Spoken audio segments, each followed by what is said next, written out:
Arguably the most famous royal baby in Kensington's history was Queen Victoria, who was born in the palace. You can still visit the room where she was born, and she spent many of her childhood years at Kensington, actually not very happily.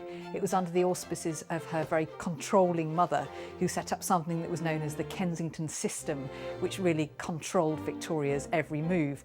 And she moved out of the palace pretty much as soon as she was able to, but she still remains the most famous sort of royal baby associated with it.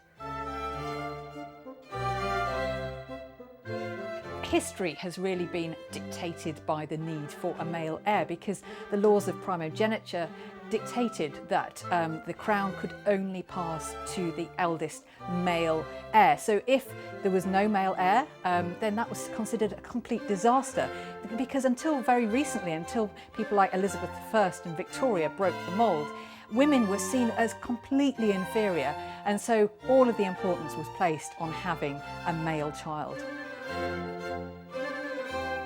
So after Elizabeth's reign, you see a much greater sort of warmth towards the idea of a female ruler. And then by the time of Victoria, people actively wanted a queen, because they'd had all these kind of lecherous old kings who they were thoroughly fed up of. So they were hoping to have a female ruler afterwards.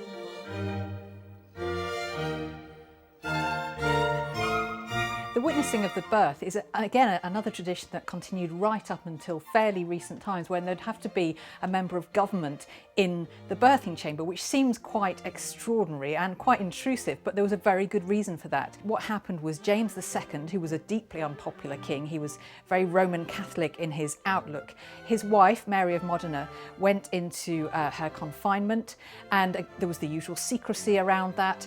And because nobody wanted an heir from this marriage, there was speculation that the baby that she gave birth to was actually smuggled in, and a replacement, a changeling, was brought in a warming pan. And so their heir, their son, James, was known as the warming pan baby, and nobody believed that he was really the heir. And so to prevent this sort of scandal in future years, a member of the government always has to be in to check that the baby really is the result of the birthing.